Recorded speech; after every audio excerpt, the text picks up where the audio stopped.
ईद जी खूबसूरत प्रोग्राम में सबाबरो भली काट चवे थी खोड़ ईद मुबारक छोकरी नखरेली नाज तुंहिंजा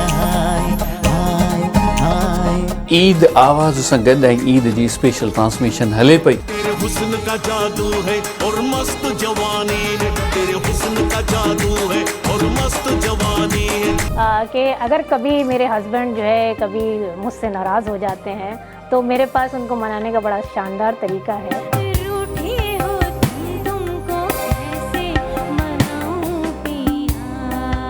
ईद जी ख़र्ची लिकाए रखंदी आहे शार्लीन, या हू कंहिं ख़ासि मक़सद जे लाइ इस्तेमालु कंदी आहे। कोशिश मुझे इहा हूंदी है त आऊं हिकिड़ो हिस्सो पंहिंजे लाइ रखां। मौसीकी की कोई ज़बान नहीं होती और जितनी भी ज़बानों में एक फ़नकार को चाहिए वो गा सके उसे गाना चाहिए।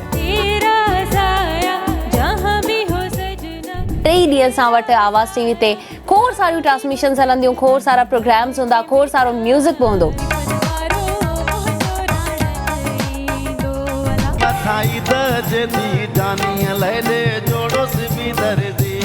दर्जीअ जी ॻाल्हि आई यार। एक महीने में 20 पाउंड में वजन कम करता हूँ। काली कोरती परांदा तेरा लाल गोरी। कुछ अहिड़ा ॾींहं आहिनि रिश्ता जेके विछड़ी विया आहिनि। अच्छा लगता है कि अपनों में ईद मनाई जाए। महबूबा तू मुझी जिंदगी जेका कर करंगी मुझे दिल के मणि। हाँ इश्क दुनिया जो प्यारा छा छा न कराए तो